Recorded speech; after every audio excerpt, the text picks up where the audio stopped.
So welcome back, Kasper, and thank you for speaking at London Power BI User Group again.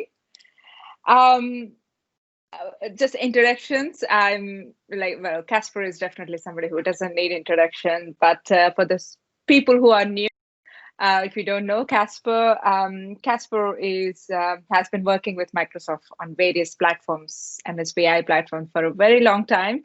But now he works in CAT team. It's a customer advisory team. So if you are somebody who has like a really big client for the Microsoft, you probably already spoke to Kasper or somebody from the CAT team. So today, Kasper is talking about compositive models and other things. I don't have the title in front of me to say exactly what it is.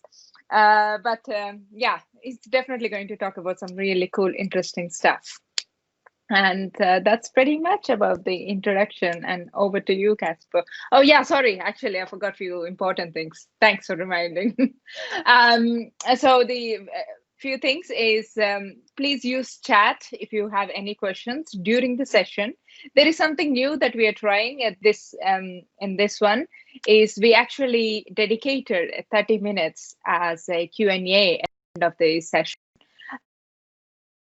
If you want, you can turn on your mic, and if you want, you can turn on your camera as well to ask your questions. But be aware that we will be recording the session and we will be publishing the session on the YouTube. So which means if you turned on your camera, that means we will be recording you as well.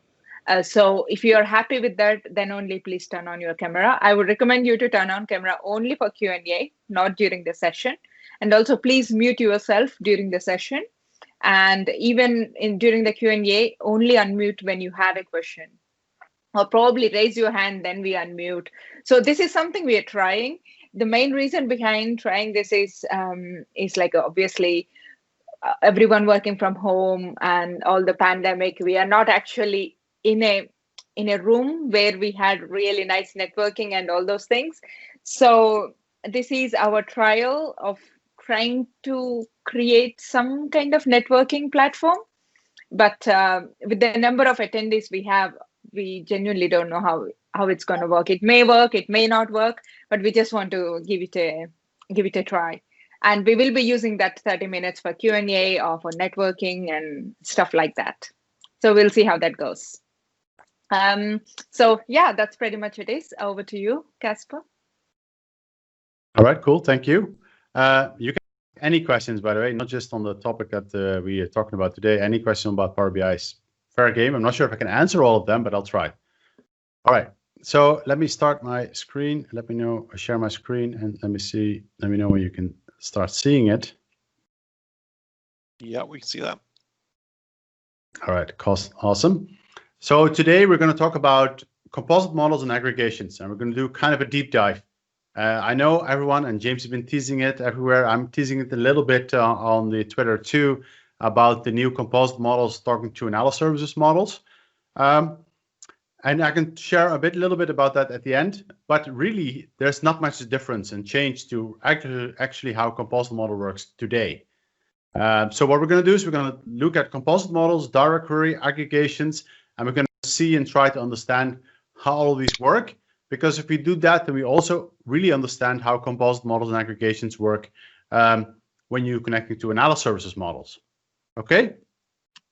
So we're going to look at a few things. We're going to look at connecting to data. We're going to look at composite models, aggregations, and then we're going to take a look finally at composite models vNext. I hope everything works because my build of Power BI Desktop is a temporary developer build. So far, everything has been working, but you never know. So we'll give it a go. First, we're going to start talking about connecting to data. Today, I mean, there are two types of data or data storage modes that you have inside of Power BI. You can connect to data through importing data, or you can connect to data with DirectQuery mode. And really, the rationale of choosing one over the other is when you want fastest query performance possible, you use import mode. When you want data to be fresh, no need to be updated, or you have very large models, you want to connect and look at DirectQuery mode. There are very different in nature. And the way that it kind of works today and the way that it worked before, we had composite models. Either your full model is in import mode, you can see the one on the right, all data has been loaded in memory, or in DirectQuery mode, where just the schema is there and no data has been loaded into Power BI itself. And we'll take a look into what it actually means and how it works a little bit later. So what are the differences between the two? When you import data, you have the fastest engine available for analytical query patterns because the data is sitting inside of our column store database, directly inside of the model. It supports a lot of analytical functions. Time intelligence, distinct counts, and many other functions are natively built into the platform, and they're fast. They're really built for analytical query patterns. We support large concurrency. We allow you to define row-level security in the model.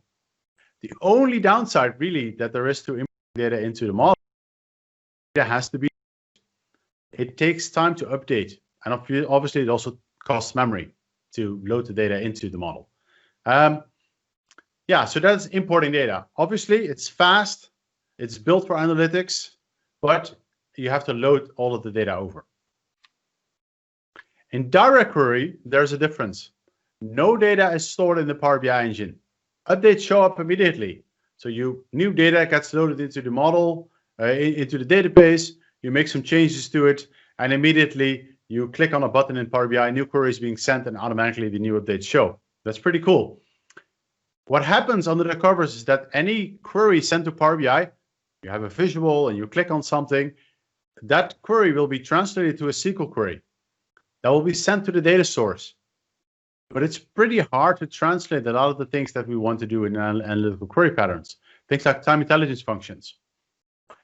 Row-level security that gets applied onto the model gets pushed down too.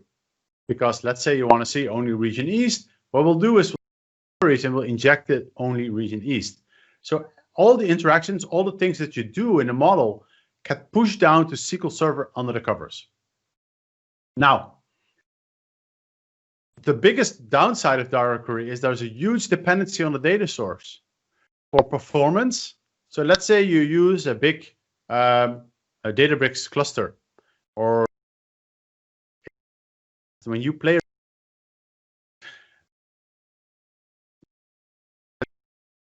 so let's say you have 200 people sending queries to the Databricks cluster, it might not be as performant anymore because concurrency is a big problem.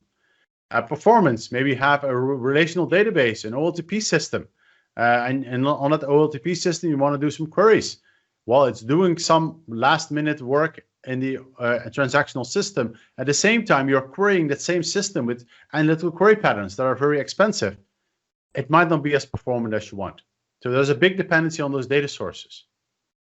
Another big benefit of DirectQuery is updates show immediately, but also you can use the security as it is defined on the data source.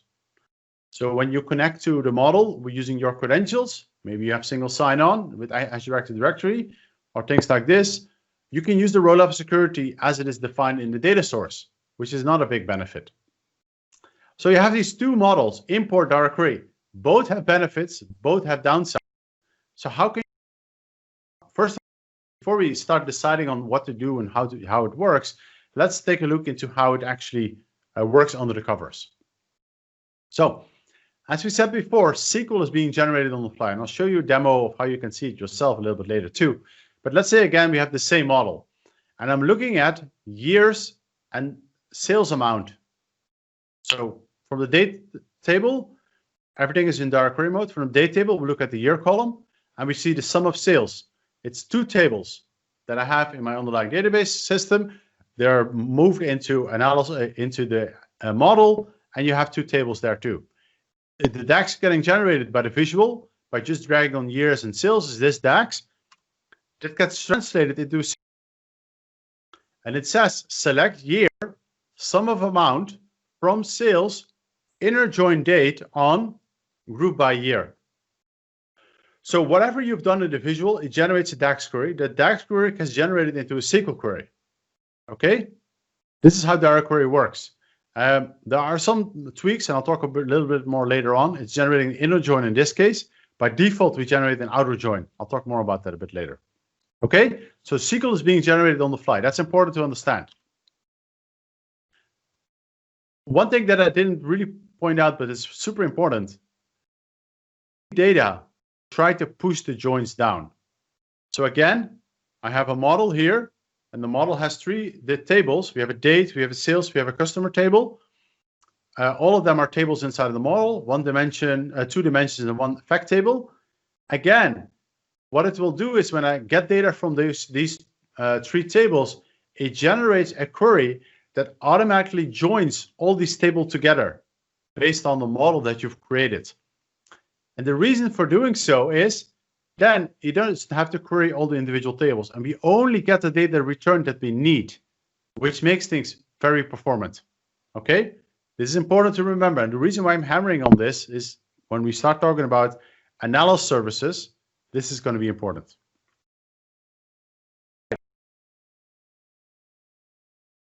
What it actually looks like and how you can see what is happening under the covers. So let me quickly go to my Power BI.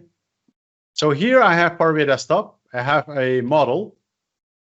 The model has some dimensions, date, device, geography, an events table, an OS and users. So this is telemetry data.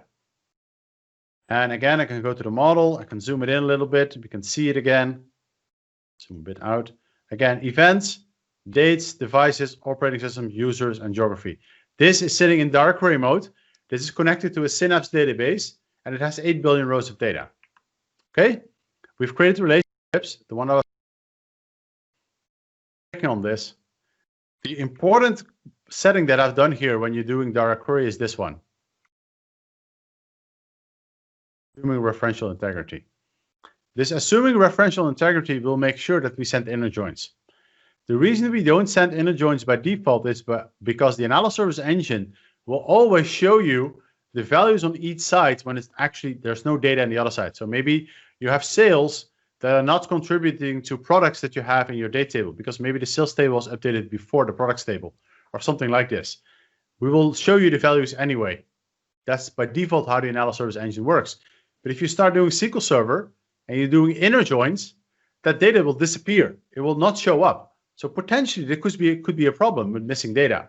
But if you're sure that your referential integrity is okay, you're okay with this behavior, you can turn this on.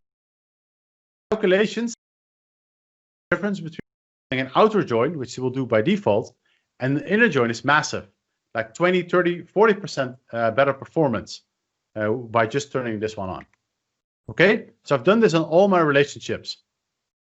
Now, if I actually go in and take a look at it, I'll go into my events, I'll drag on count rows, immediately see 8 billion rows here, count of rows, just a regular simple measure, count rows of my events. And I want to look at that data by geography names. I'm going to drag it on. There's some geography none that I have in my model too. I'm going to exclude this. And you can see it's pretty snappy, right? There's some data that we have here that works pretty nicely. I can switch it out to a tree map. And all of this is pretty snappy. But what is actually happening under the covers? How can I see what Power BI is doing? So what I can go ahead and do is I can go to View, Performance Analyzer. You've probably already seen the Performance Analyzer before, but this is your best friend if you want to figure out what's going on under the covers. Of course, you can also whip open DAX Studio and take a look at things there, but you don't even need to.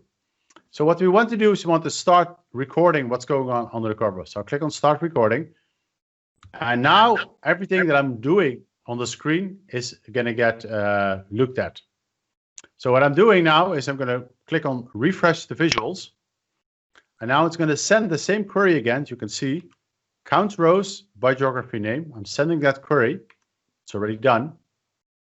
And what happens under the covers here is the following. It sends a DAX query. That DAX query sends a direct query. And that data gets visualized. And so the total duration is not the sum of everything else, because the DAX query actually doesn't take any time. It takes 15 milliseconds but it's actually not doing anything because it's sending a DirectQuery query. Now, what actually is happening? I can click on copy query here. I can go to my notepad, paste it in, and now we can see what's is getting sent under the covers. So what we'll see here is a DAX query is getting sent. I won't go into too much details on what the DAX query actually looks like. It's just being generated by Power BI.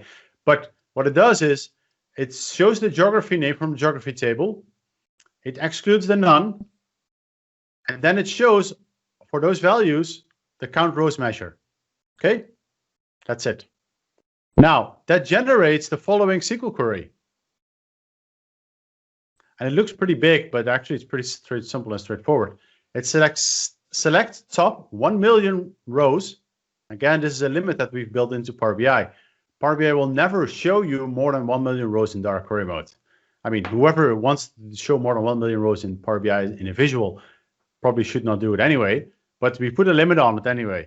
It does not mean you cannot query more than 1 million rows. It just means the result set cannot have more than 1 million rows of data. But it says select the geography name and the count from the table that I've created. And the table is an inner join between the events table and the geography table, both coming from the same source. Again, you see the inner join here. And we join them on geography ID. That joining is done based on the relationship that I've created in the model. So by whatever you create in the model, that's what's being pushed down into the data source system too. And then we exclude some things like where geography name is none or is null. And then we finally regroup it, and that's it. That's how we get the results. So that returns the table that is being used to populate this. Okay. Now, interestingly enough, every DAX query here is getting translated into a SQL query. But now we start thinking about, okay, now let's say we have 20 visuals. 20 visuals send 20 SQL queries.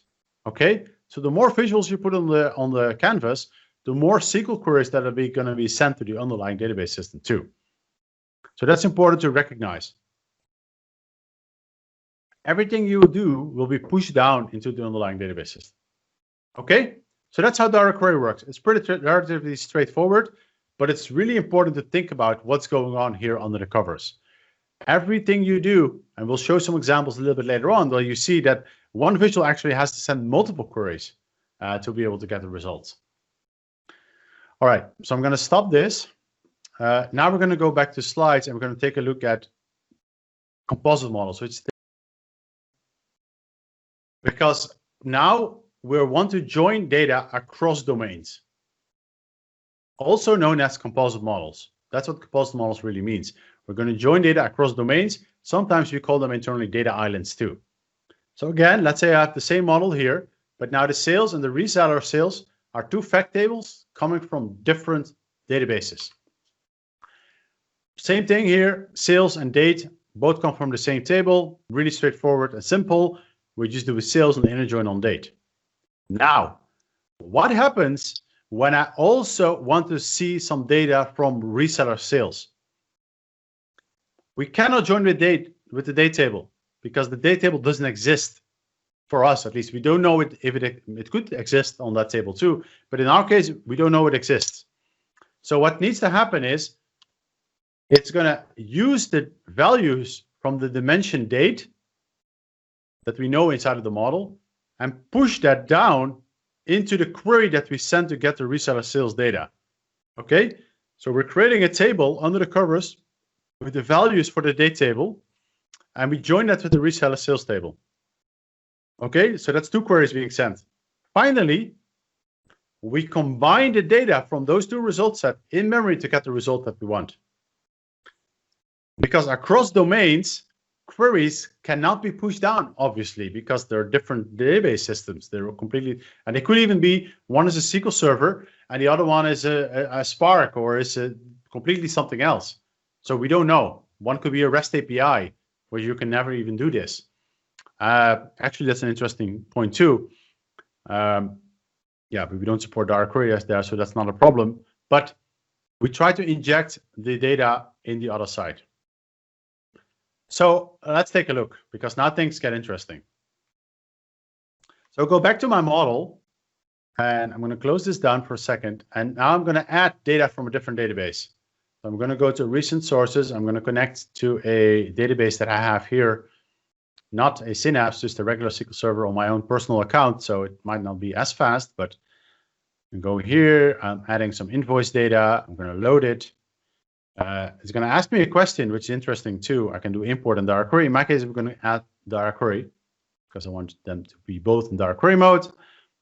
Data is getting connected. We're getting the table schema, and now it's being added to my model. Obviously, I didn't really talk about it, but because you're in DirectQuery mode, you have full control over the model. You can change columns. You can do anything, right? Because you're not connected to anything remotely. You're having a representation of the model locally in our model sitting here that we can use and make changes to. So here I have a second table. I can connect it to the other table. Okay, so that's what I'm doing now. I cannot do assume referential integrity because there's no inner joins to be made. Press OK. And now the relationship is created. So it looks like the model is just all coming from one thing, but in fact, it's not. So let's go ahead and take a look at what it actually means and how it works and what is happening under the covers to make this happen. Okay, I'm going to delete this. And now I'm going to go look at year, drag it in. I'm going to put it on the axis and make it into a text. All right. So we do year, and now we look at the count of rows by year. So what is happening by every year? Again, this is all in a single domain. The date and the events all come from my Synapse database. So this just sends a simple inner join. Now what happens, and let me quickly turn on already my performance analyzer. I'm going to start recording and show you what's happening, because now what I'm going to do is I'm going to drag in from my invoice table the revenue amount. I'm going to let it go. It's going to take a little bit of time, because what it now needs to do is needs to combine the data from these two different domains into a single view and consolidate the results too. Again, as I said, I don't have a very much optimized SQL Server database, so it took a bit longer. You can optimize it, obviously. So now when I go in here, I still see the same thing as we saw before. There's no additional things that's showing up here. We see the DAX query, we see the DirectQuery. It takes longer. That's we see immediately too. DAX query, DirectQuery, and others. So what's going on here? What's happened under the covers? So I click on copy query and go in here, paste. I'm going to move all the way up top. You see a lot of stuff happened under the covers. So what happens? Okay. First of all, the DAX is simple. Let's send this DAX query. It says, give me the count rows, give me the sum of revenue, give me the year and the grand total row. So we also got a grand total, because if you go back, we have a visual here. It shows me years, count rows, revenue amount, and a grand total too. Keep that in mind. Okay, so what's happening here and what's being sent is SQL queries. So first of all, the SQL query as we know it and seen it before, we see the events table inner joined with the date table from the same side. Okay, that's easy, simple, not much to do here. That was quick. Now, the second one is sending a query to get the whole dimension, the date key and a year. Okay, because this is we created a relationship on date keys. Now, this is where things get interesting. The second thing that's happening is we are joining the data. We're creating a semi-joined table that we're joining with the invoice date table from the other SQL Server database. So not the Synapse, but my other database. And we're getting the revenue amount from that. And we're joining that with a table that we create. And we scroll down, you see all the dates from the 3 years that we have here. It's injecting that to be able to get us the results that we need. And in this case, there's no filters applied. So everything is going to get injected. And this is how it's creating a join with that table. Because we don't want all the data to show up. We just want the data that we need. And we also want it to group by. Because again, if you get the data from the entire fact table, you would get all, in this case, I think it's like 12 million rows of data in here. You would get all 12 million rows of data, and we would have to do group by. Now, we're injecting the data from the dimension into the query, and we let the SQL Server do the grouping and the summing. So we don't actually have to do anything ourselves. But still, we have to get all this data over the wire. Okay, scroll all the way down. So that's one query. That gets us the results by year. And finally, it's doing one more query because we also need to get the grand total. Okay? That's a lot of stuff that happened just now. Okay? All of that is needed because we are combining data from two different models. Now, when we start doing a bit more, so let me do this too. Let me do year, and let me filter it by 2018. Now we wait. It's going to take even longer now because we're now injecting, we have to do more queries. We see it's running because now what's happening is we've made some changes to the dimension table too. So the dimension table got filtered down. Actually, it took about the same, bit shorter even, but not that much shorter. So if we copy the query and go take a look now, we see the query is much smaller now because now we filtered it down and we only get 2018. Okay, so it's smart. When you have context, filter context, and we're joining data and we're filtering data down, then automatically you get the data filtered down to the data and we don't have to get all the data returned from the other side. Okay? So that's how the composite models work. To join them across two different domains. It needs to get the data from two different sites. And let me go back to the slide real quick. It has to get the data from two different sites, hopefully as filtered down as much as they can. We let the SQL Server do as much as we can. We do the summing, we do the aggregations, but we still need to inject the data from the dimension table into the other side. We join them together and then we combine the results both in memory so that we get the visual that we want. All right. That's a lot of stuff, but this is kind of for you to understand how composite models work, because we cannot join, we have to do it ourselves. Now,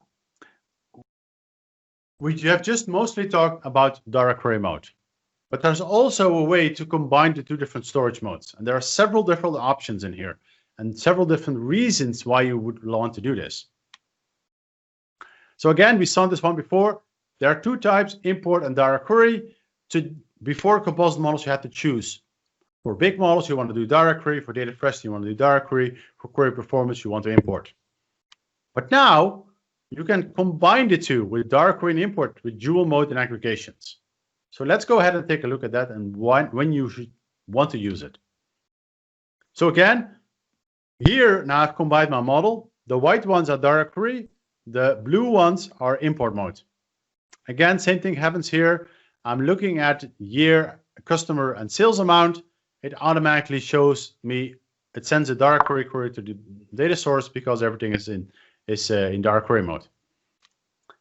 The other way around, if I do employee name and sales, a reseller sales, then it hits VertiPack Engine, no queries are being sent because everything is in memory. Okay, but what happens when I do this? Okay, when I'm joining data across storage modes, so I want to see my date, I want to see my sales, and have my products sitting in VertiPack. Again, we're combining data across domains. Okay, this is potentially a problem. So we need to get the product from VertiPack Engine. We need to inject that into the sales data, and we need to join it with the date table as well. Okay, so again, because we have data from two different domains, and it doesn't really matter where it is, it could be a memory, it could be a different SQL Server database. As soon as we start joining it, we need to inject that information back in. And the general way that it works is we're going to inject the data from the dimension tables. And we see this by the way of the relationships, because again, let me go back in here and show you the model. There's no way to annotate really what dimension is or not, but the way we look at the relationship, so this is one to many, we know this is the dimension. This is the data, the way that data flows. Data flows into this direction.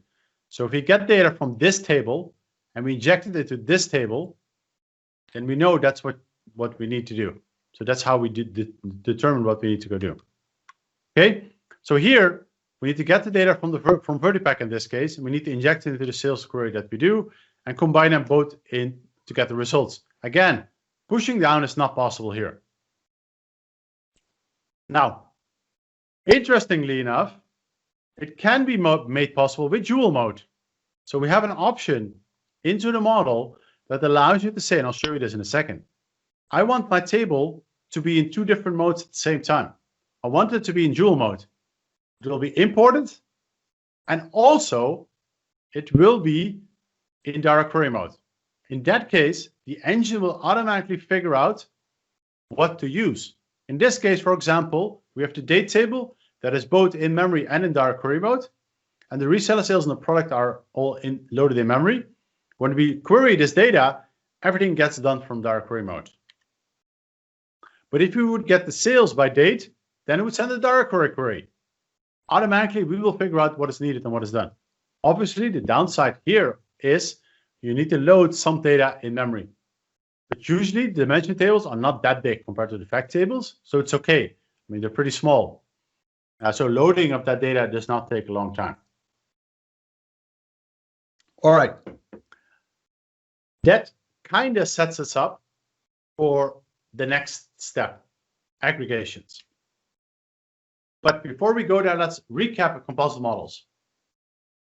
A composite model is a model that composes across multiple domains or islands and could use different storage modes. When connecting different islands together, things get complicated and data needs to be merged in the engine. The best performance, obviously, but that's relatively simple and straightforward and easy to say, is to not merge data from islands. If you do so, only use small tables, like the one I showed you. Small tables are mostly mean dimensions. So if you combine data from 2 big models, make sure you have a conform dimension in the middle that is shared between the 2, and then only small data gets injected. RLS defined in a model gets injected on the query. We didn't really talk about it, but the same way as I set the filter for 2018, when you have roll-up security defined in the model that injects also filters, that also gets sent down to the SQL Server database. Obviously, if you have single sign-on in your data source, like SQL Azure or SQL DB or things like this, if you set up single sign-on, then if you have defined data security in the underlying database system, that automatically gets applied to. There's no injections because it happens without Power BI even knowing. Okay, so that's composite models. So things get interesting when you want to start to do composite models. A good way to speed that up is by using aggregations. And an aggregation is an in-memory table to reduce pressure on DirectQuery data sources and also for those inefficient joins. For example, you can make it work to catch 89% of the queries in VertiPack, but still allow users to see all the details. And I'll show you an example right now. But first, let's quickly go over what it looks like in our example. So again, here we have sales, we have customers, we have dates, reseller sales, and employees. The blue ones are in memory, the white ones are not. So we've created, in this case, an aggregation table. That aggregation table also contains sales data, but as you can see, it doesn't contain all the sales data. It contains sales data by geography and date. It does not contain customer details. But the most important thing is we don't want our end users to have to choose which table they need to pick data from. If they want fast one, they need to pick from the aggregation table. If they want the slow one, they pick from the sales table. We don't want that to happen. So what we do is when you define an aggregations, we take care of it for you. So again, if I look at the query being sent, with the query that's being sent or generated by Power BI in the visuals is, give me the year and the city from the geography table and the date, year, and give me the sales from the sales table, the sum of the amount column. So that's this table right here. But actually, because we've created an aggregation, we automatically have figured out, and not automatically, I'll show you in a second how you can configure it, but if you created an aggregation, it automatically gets the data from VertiPack instead of getting it from sales data, because it knows it's available. Okay? The customer doesn't know anything. It doesn't even see the aggregation table. It just hits the memory cache. But if it gets data by customer name, then we see the date table. It was blue before, now it's white. It automatically switched to import mode. And now it's generating that join that we talked about before. That's so important join. and it gets the data from DirectQuery mode. Okay, so that's easy on how it works. So what does it look like and how do you actually get it done? So what I've done, interestingly enough, so I didn't have access to the database in Synapse to start making changes. My colleagues will get angry if I do that. So what I did is I made an aggregation in data flows. So let's go and take a quick look there. So what I have here is Power BI. I have created a data flows called telemetry. That telemetry data connects to my Synapse database. I'll quickly go to it. I don't want to start loading everything. So this is my events aggregations table. It's the same table as we had before, 8 billion rows, okay? I've connected to it. It has dates, has users, devices, operating system, geography, quantity, and some other stuff that I don't even need. What I've done here is I've removed columns because I don't need everything for my aggregation. I know 98% of my users don't need all the information. I've removed columns and I've grouped some rows. Now I've created the same thing. It has date key, device, geography, quantity, and the data count of rows. Okay, so now we went from 8 gigs to way less, and I'll show you in a second how much information we have here. It's about 8 megs in memory, instead of having to load everything in memory, 8 billion rows of data. So how do you set that up? So I would go in here, I would go home, I would click on my data flows. It would start connecting.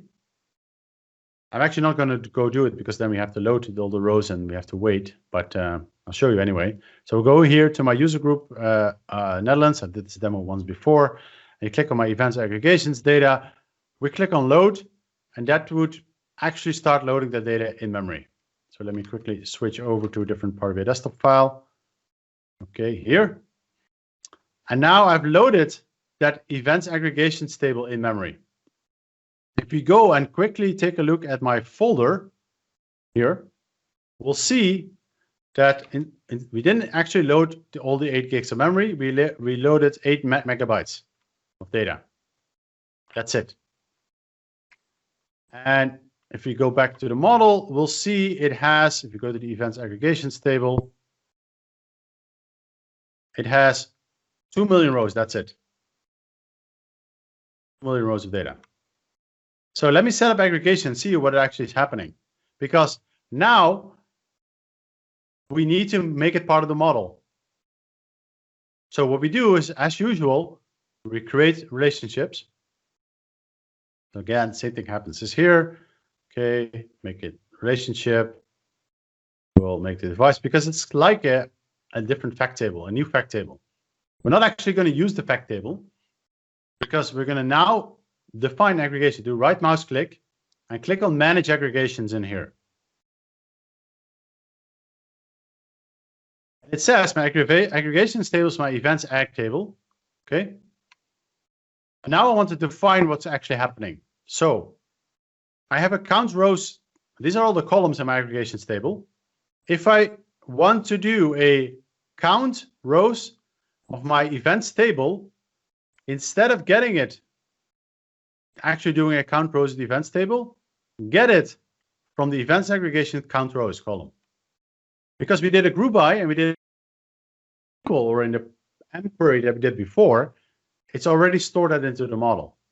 And we can look at that data by date, device, geography, and if I want to do a sum of the my events quantity column, press apply.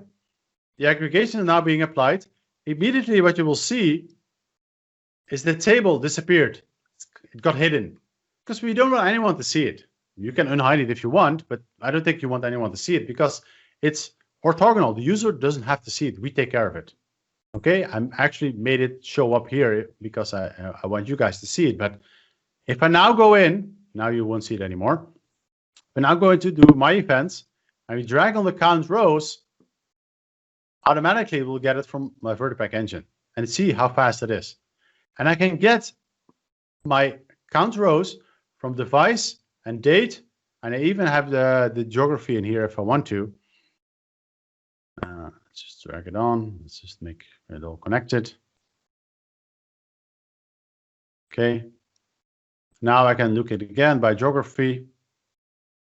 Boom, there we are. And we look at it by the right mouse click. We exclude it again. If we now going to take a look at the queries that are being sent, we do view, performance analyzer, start recording, refresh the visual.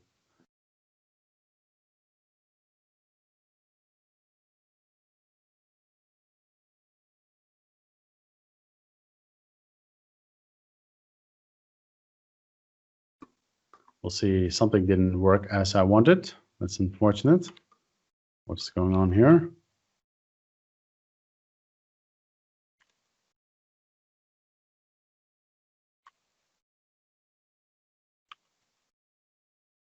Okay, check what's going on here. Again, doing count rows here. So this one was fast. You can see the count rows here is actually working. No queries are being sent to the online database system. Let me quickly look at it by device name. Again, countries by device name. I didn't do something right. Now you can see there's no DirectQuery query being sent. Only DAX queries are being sent. And again, if I now start to do some other things, then it starts to send the SQL query as we saw it before. So this is how you can set up aggregations. The most important thing really is we wanted to get, oh, I know what's happened. Actually, it's a good thing. The reason why it didn't work right now is because of one thing that I haven't fixed yet. What we can do too, as when I talked about before, that this table is in memory. This table is not in memory, okay?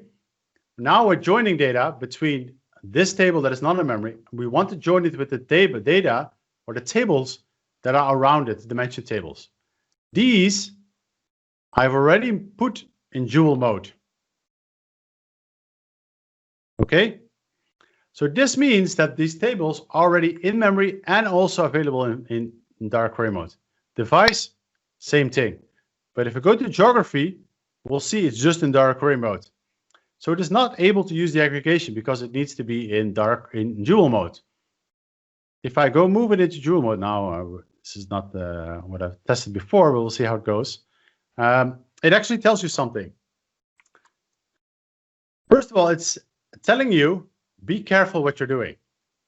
It makes some time and it has implications. Now we need to start loading data, okay? Press OK. And it's starting loading in some data. Let's see how long it takes. Probably not too long, I hope.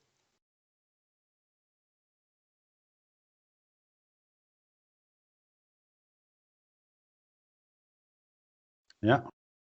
See, it was small. Now, if I do it again, let's go back here and look at it by geography, geography name, put it on. You can see now it's instant and it didn't send a SQL query, just the DAX query. And again, this is the importance of the dual mode. So now in dual mode, instead of having to query 8 billion rows all the time when we're doing stuff, by looking at the simple measures, and again, I didn't have to do anything, right? There's a simple measure here. It's called count rows of my events. It automatically figured out that if I do a count rows of the events, that I have to do it translating DAX even into my query that is being caught by the aggregations table. So that's very powerful. So aggregations will allow you to catch a lot of the queries that are being sent to the underlying database systems, and it will allow you to get a good performance. I was talking to a customer recently, and he also mentioned to me, said, like, we've spoiled our customers with the performance that Vertipack has. They expect it from everything. And with aggregations and some pretty simple setup, we can make this happen for the majority of the cases. Now, if you fall out of the aggregations, that's how we call it, it still is able to send a SQL query to the underlying data source system, and it still can be pretty performant, as you just saw now. But even if you look at it before, the count rows by geography name, it took 2,348 milliseconds, and the count rows by geography name in Vertipack cost me 500 milliseconds. So it's way faster. So that's aggregations. Now, let's start talking about the next version of composite models, because we've talked about composite models, DirectQuery, import mode, but today DirectQuery is designed to connect to models that are in SQL Server or in a relational database, so it can be queried against that. With the next model of semantic composite models, we also want to allow you to connect to analysis services models and extend it further, and also Power BI datasets, obviously. So it will look like this, something like this. You have a corporate enterprise model that has a lot of information. It's a big analysis services model sitting out there, but you want to combine it with your own data. Okay? How does it work? The composite models vNext works the same as before. This is the reason why I wanted to tell you and share you all the information that I did, because the composite models against analysis services work exactly the same way. There's one difference. It will now allow DirectQuery to connect to Azure Analysis Services and Power BI. It will not support BW, HANA, or on-premises for now, multidimensional models. Okay, so that's important. But the most important thing is composite models will allow DirectQuery to connect to Azure Analysis Services and Power BI. For now, it will not support SAP BW, HANA, or any on-premise data sources. Important thing to recognize here too is this is a feature that is heavily being designed and worked on as we speak. So whatever I say now can change tomorrow. But this is the current state of affairs. The most important and biggest feature that allows us this is you can personalize an enterprise model from Power BI Desktop. You can create new measures, you can create new calculations, you can create new relationships, you can rename objects, you can change formatting, and obviously you can connect to it and join it with data from other data sources. So you can join data. You can combine multiple enterprise models. So maybe you have multiple Azure Analysis Services or Power BI data sets and you want to join them together. Or you want to join them with a local source, for example, Excel. Now, interestingly enough, as I just showed you before, there's no magic really, because joins, again, there are no joins. So they cannot be pushed. So be careful when joining large tables. Again, the same practices are golden. Use dimensions to join. Do not start joining billions of rows of data or even multi-million rows of data and start joining that, using that as the joining table between two enterprise semantic models. One big question that already starts coming up. Yes, it will work for both Pro and Premium models, so don't worry about that. I want to preempt that. So with that, let's actually go ahead and take a look at a demo. Now, this is the part that hopefully will work. So I have my Power BI desktop here. So what I'm going to do is I'm going to connect to a Power BI data set sitting in Power BI.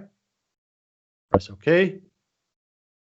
It's going to connect it up. It's going to take a second for me to connect to the Power BI service. We have a lot of stuff here, but I'm going to connect to, actually, I'll show you real quick.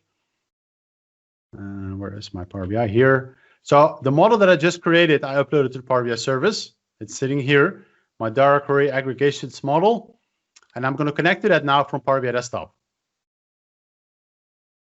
Are we here? I'm going to search for DQ. And this is my DQ Ag model connect. I'm going to create it, the model. I'm going to connect to it. Now, what it's going to do is going to connect to that model, and it's going to create a local model for me. Goes well. Does not go well. Give me a second. Again, I've seen this one before. Let me open up Power BI Desktop again.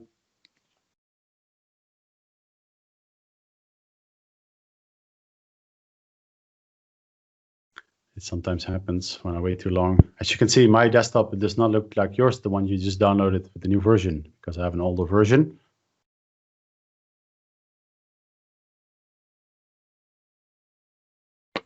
All right, let's go ahead and do it again. I'll connect to Power BI datasets.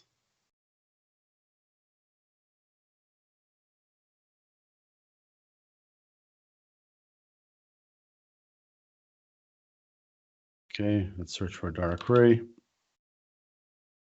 Create. Now it should work, I hope. So you see now it's creating a connection in the model. It's creating a proxy model connecting to that database. So you'll see the field list looks exactly the same as what we saw it before, right? Again, we go back in here. You have my geography, my events, my device, my dates. But now it's actually connecting to the data set in Power BI. But I can make changes. You can see I already called it count rows, and I can call this table events. So it's pretty quick.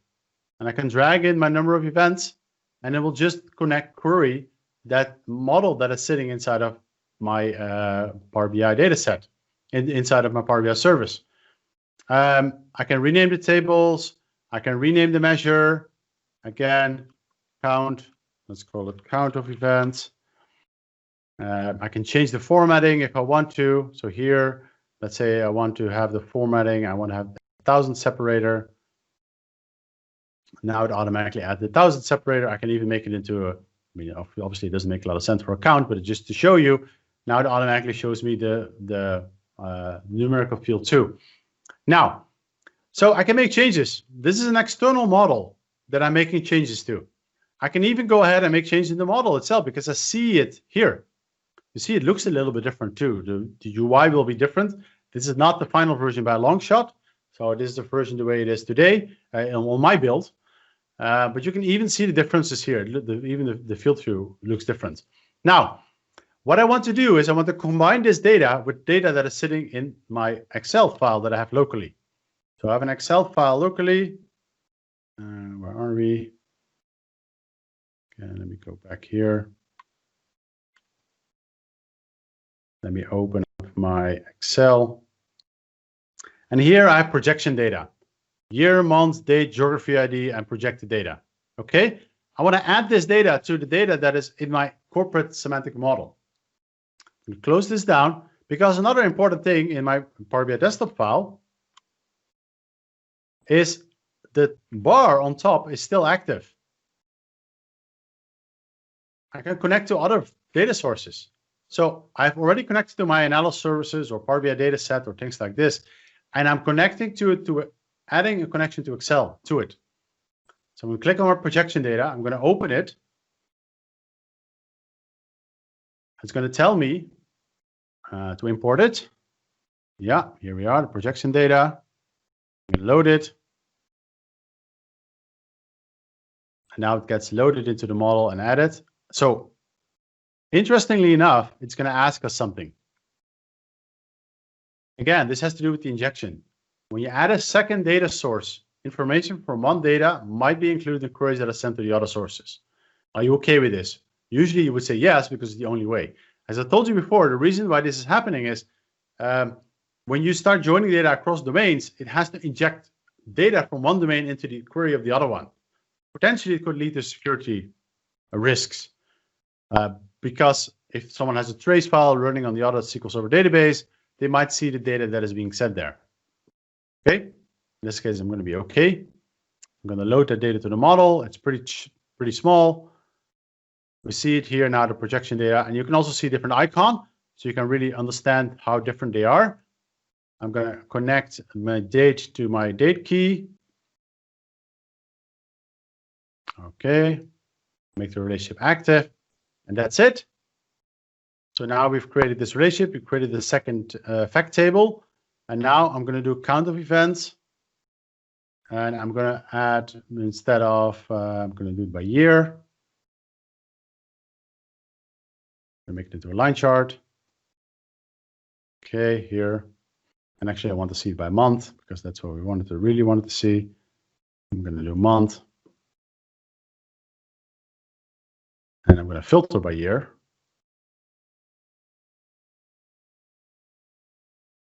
Okay, filtering by 2019. So we see all the months in 2019. And now we've just shown data that comes from the aggregation that I've defined in my corporate model in the Power BI dataset. If I now go in and click on my projection, and I just drag in my projected data, drag it in right. Immediately, we see data from two different fact tables showing up in a single visual. And we can even go a bit further now too. I can go in here, I can go into my events data, create a new measure, And in the new measure, what I want it to be is I want it to be my count of events. So that's my actual fact data. I actually want to do it the other way around. I want to do sum of projected. I can type. Sum of projected minus the count of events. And here now we see the measure. And now we get rid of the projected 2. So now we see the values of that one measure that actually that's combining data, and we see things are not going that well. But we can see the values of the one measure that gets values from 2 different fact tables. It comes from 2 different data sources.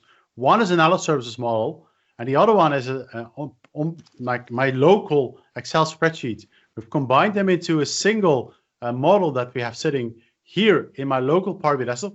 I can upload it now to Power BI Service, and other people can start using it.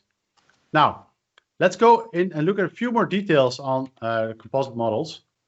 The main thing to recognize here is the way that it works mostly the same as it worked in composite models before.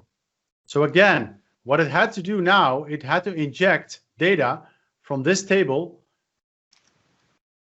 my Vertipack engine. In this case, that's a pretty simple thing it could do, but it was loading that data from that date table into my local analysis, injecting that in here.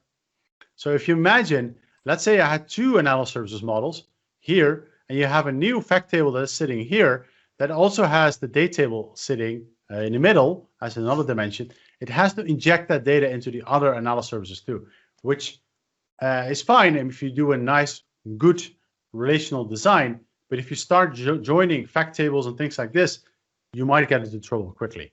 But other than that, this feature works exactly the same as it works inside of when you connect to the DirectQuery models. The only thing, it took a long time for us to get here. The only thing really that we start supporting now is we support DirectQuery sending data to an analysis services model or a Power BI data set. It's now supporting generating DAX under the covers. I tried. I can't show you because this performance analyzer has not been synced up. If I do it, everything will crash. So I won't be able to show you. Now, the final thing that I really wanted to share as well is the current planned public preview of this feature is for December.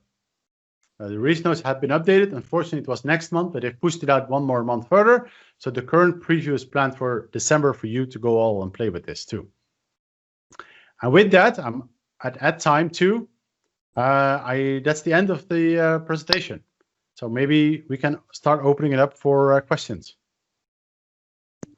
Hi, Kasper. We have lots and lots and lots of questions and comments in the chat. Yeah. Let me share my screen, and I will give you a consolidated view of them. Give me 10 seconds. I was expecting a lot. Yeah, there's right. Does that work? Yeah. All right. There's about 4 or 5 slides of these, just to give you a warning. So I'll let you go through and pick. Let me know when. All right. Let's see. Let's start with the first one. Thanks, Mark. Will there be a semantic distinction between fixed mode and composite models in the future? Will we continue to confuse people? It will. I'm not sure what mixed mode and composite model mean. There's no mixed mode. There's only one composite model. That's it. So I'm not quite sure what's meant by that. But calculated columns and they're not stored in Power BI. No, they're never stored in. Just already answered. He's completely right. Luis, all DAX functions. No, not all DAX functions will be supported in DirectQuery mode when using composite models. When you're using composite models against analysis services, that's a little bit of a different ball game. Will these queries look different when all dynamic query when dynamic query parameters are used? I have no clue. I haven't played with that feature yet. I would assume these queries will look different. Yes, I want to play with it, but I haven't done it yet. What if instead of a data would be a product or customer table with millions of rows? I'm not quite sure what that means, but if you have a customer table with millions of rows, it still would need to inject it. So the bigger the dimension table, the more performance problems you will potentially get. So you definitely will need millions of rows. You will definitely need to think about how you're doing it. So it will need to inject millions of rows of data too. But generally, yeah, actually it would. Which DBU tier is the Synapse SQL pool set to? I have no clue. We can see.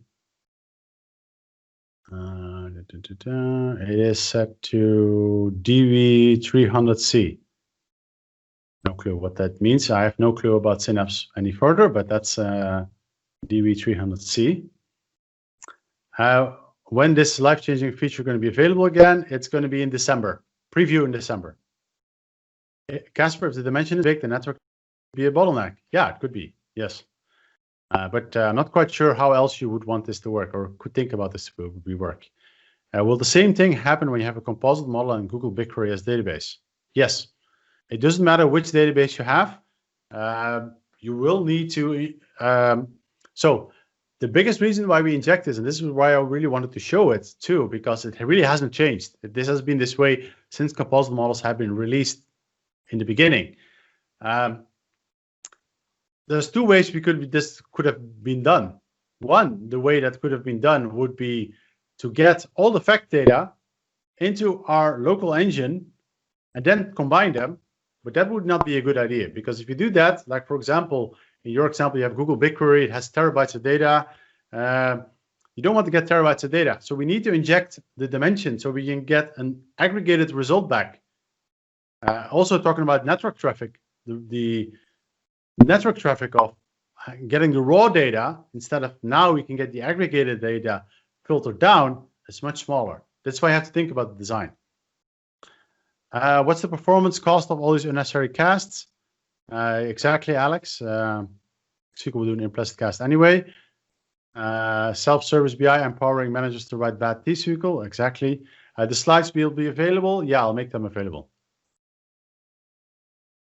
That's pretty. Oh, more. Yeah. Good question, Richie. How do we keep the import and DQ tables in sync? I didn't really talk about it because I'm a bit hesitant to sharing too much because things change all the time. But how do we keep import and DQ tables in sync? There will be new UI in the model to keep them in sync. So if data changes, let's say a new table getting added to the analysis services model, or new columns get added to the analysis services model, or columns even get deleted from the analysis services that you didn't use, nothing there will be no problem. But obviously, if you start changing tables or columns in the analysis service model that you connect to, then you need to fix it. There will be new UI that will allow you to go fix it up. Anyone want to say something? Okay. It's appropriate. Yeah, good question. But sync. Yeah, refreshing. If you choose data forms, you won't import the detail rows, so not for near real-time scenarios. I mean, I still would think, like when you start using the composite models, and I mean, I won't talk much about the future, but we even want to start thinking about aggregations over Vertipack. So composite models aggregate still Power BI premium feature. Power BI already be available in AES. Currently there's no plans to make them available in AES. They will only be in Power BI, but not Premium Pro 2. Rishi, to that point, it would be important to make end users aware of the aggregation so that they don't get confused by different numbers on raw data versus aggregated. I hope they never would get different data. Like I'm not sure how they and why they would get different data results, because if you do the aggregations right, the only thing that might change is the data that is, if you don't keep them up to date in track. So if the underlying data source refreshes and you don't update the aggregation, then there might be a little bit of a lag. But I mean, that's the same as with data warehousing the way it is today. Rich, is there a reason that incremental refresh is available for datasets in Pro, but only for premium with data flows? I have no idea. Probably there's no good reason for it yet. It probably will be done, but I don't know. Aggregation is not a premium feature. Only dimension incremental refresh of data flows is. Yeah. You probably know more about it than me. You could use composite models with slicing your fact table and having history in import mode. Current today in DQ. Could you use composite models with slicing your fact table and having history in import mode? The current data in DQ. Yeah, you could. Actually, I can paste it in later. My colleague Phil has a really interesting, if you want to learn way more about composite models and aggregations, he has a 5 or 6 blog post deep dive on all kinds of amazing tips and tricks on how it works. And they have horizontal slicing, harmonica, composite models. It really goes pretty deep. I do not believe it is using aggregations. So it's using composite models to do these things.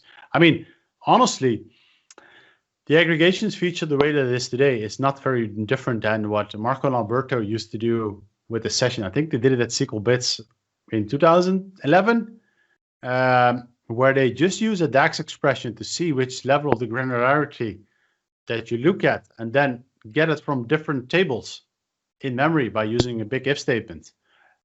If you think about it, that's really what we're doing here under the covers. We just don't have to write all the complicated DAX and keep up with it. We do it automatically for you.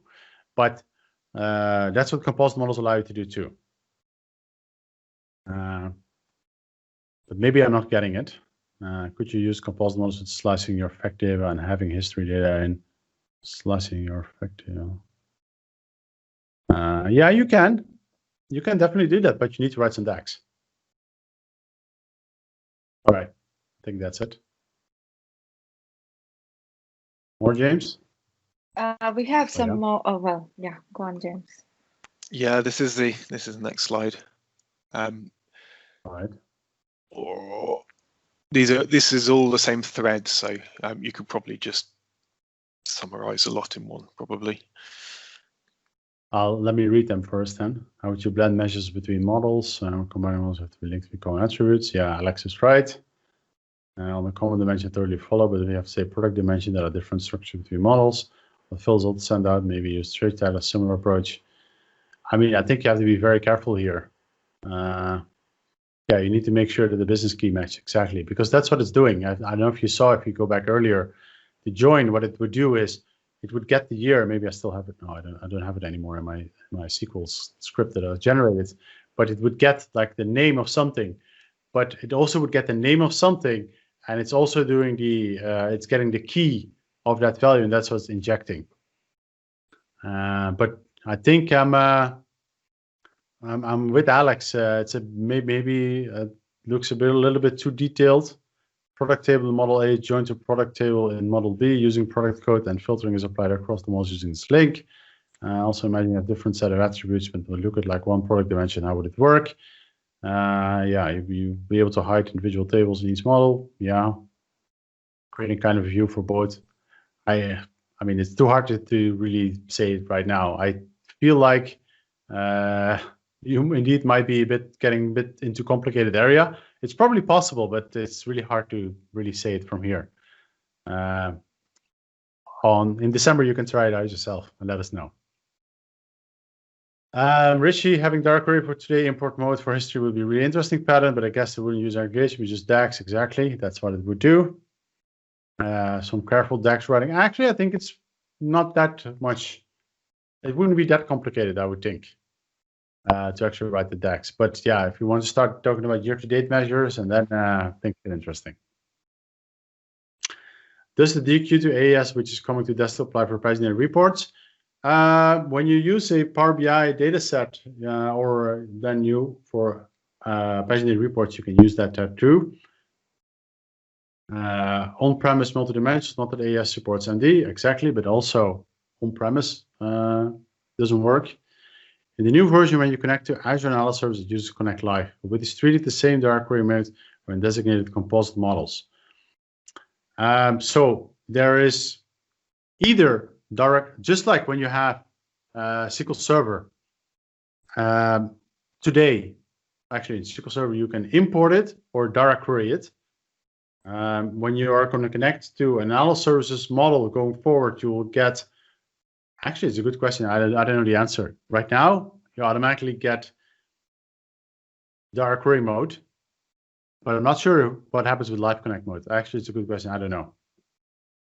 The build that I have today is not, it's a pretty old, like a month-old build, so things have probably changed. So I don't know. When can I try this out? Yeah, here December, exactly, it's December.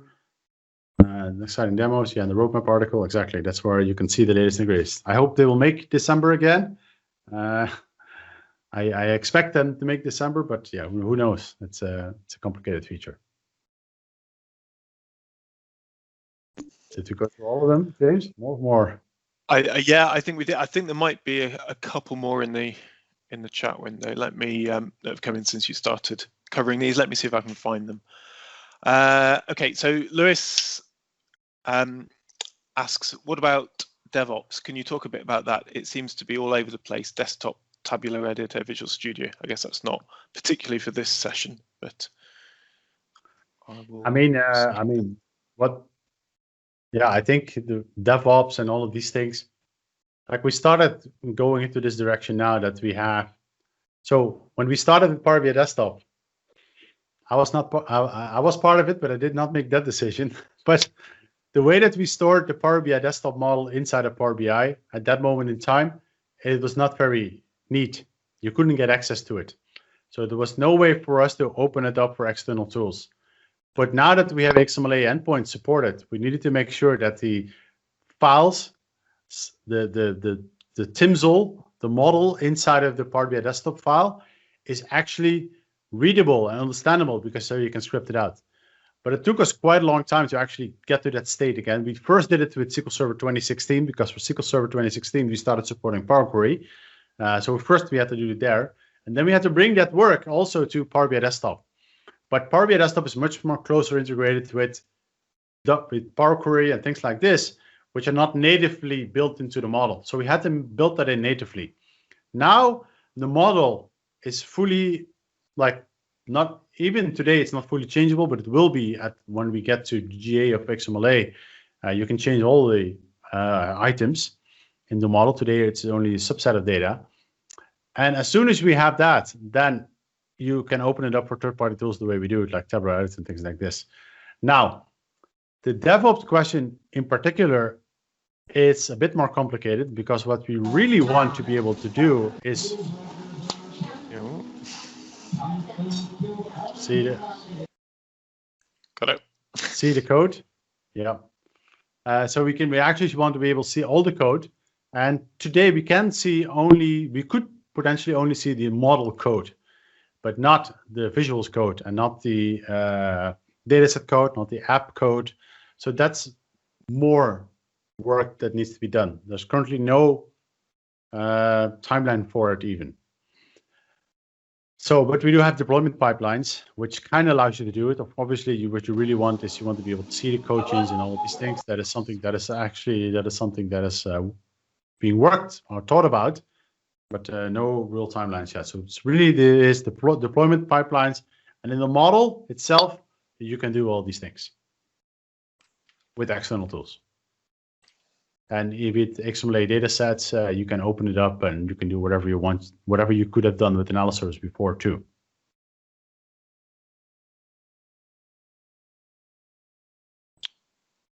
Thanks, Kasper. Yep. Let me, there's a couple more. Bear with me. So, as you Prathi, are you there? My chat window's just gone all over the place. Yes. Oh, sorry, I'm there. Sorry. So all right. Okay. Cool. Sorry. Next one's from Damien O'Connor, who asks, "We have some calls to a REST API which returns snapshots of data at a point in time. Is there a way to save results of historical calls so we could look at trend over time? We know we could rewrite in ADF Data Lake. Just wondering if this could all be done in Power BI." I mean, not really, not built in any features. What you potentially could do is you could use partitions. So you can incrementally, you can create a partition for moments in time. So you load in the data, you create a new partition, you load in the data again. The only thing you need to make sure of is you have a timestamp. And I think the reporting will probably be very interesting too, because you need to be able to make sure that you understand which is which version and things like this. But probably with partitions, something like this would be possible. The only downside, of course, is if you make a mistake and you get rid of the data in the partition, they're lost. There's no way you can get it back. Obviously, you can do backup and restore, which is not available in Premium yet. It will be, but not yet. But again, it doesn't feel safe to me to put it to do it that way. You potentially could do something like this. I actually looked into a thing and thought about it. If you have a timestamp and things like this, you could potentially do something like this. Okay, I think we're at the end of all of the questions, but do shout out if I've missed you. Do apologise. There's been so many questions to get through, or if anybody else wants to ask any out loud, please do go ahead. Could I ask a question on multidimensional support? Yes. You mentioned Kasper in your slide. You said SAP HANA, which I'm not too bothered about, and multidimensional support is not yet. But I think a lot of the time we hear not yet as being never. Is that the case, or is that going to happen? Because I've looked at other things like decomp, which again was a not yet, and that's still not come through. And there's no. Is that possible, or will it be possible? I don't think it's going to happen anytime soon. Let's put it this way. There's no concrete roadmap on it. The reason why it's only working right now it doesn't even work for your on-premise analysis services today either. We have to make changes to the engine, and the changes to the engine we can make to Azure Analysis Services and Power BI and Azure Analysis Services and Power BI datasets quickly. But we can't go ahead and make changes to the multidimensional model and even the on-premise analysis service model that quickly anyway. So the answer right now is no, but who knows? But there's no concrete timeline. Okay, thank you. Yep, it's probably what you expected.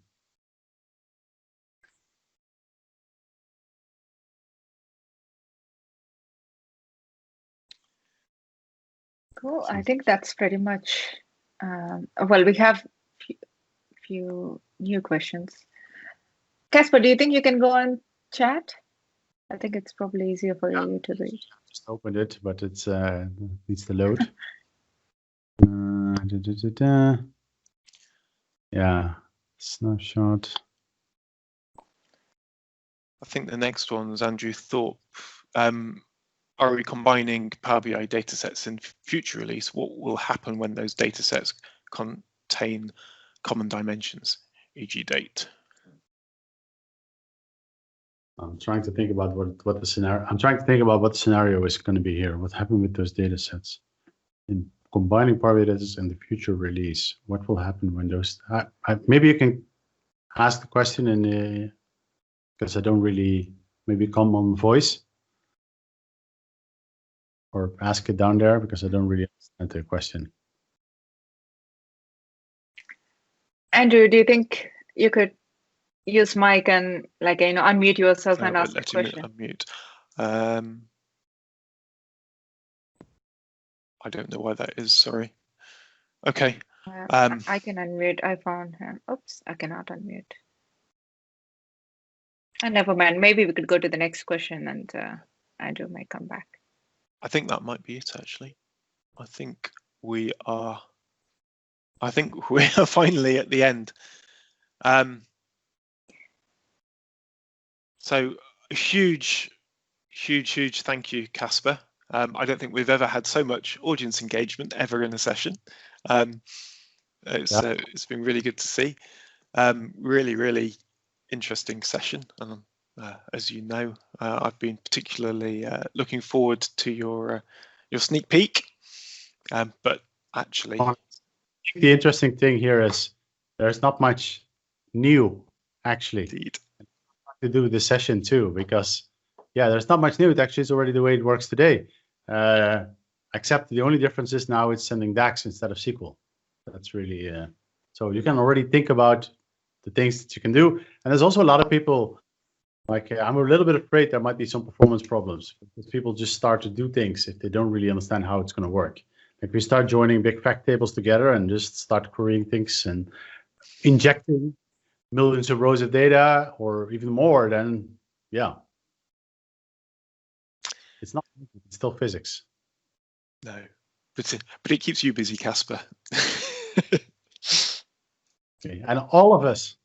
And all of us, yeah, indeed. exactly, all of us. Job security.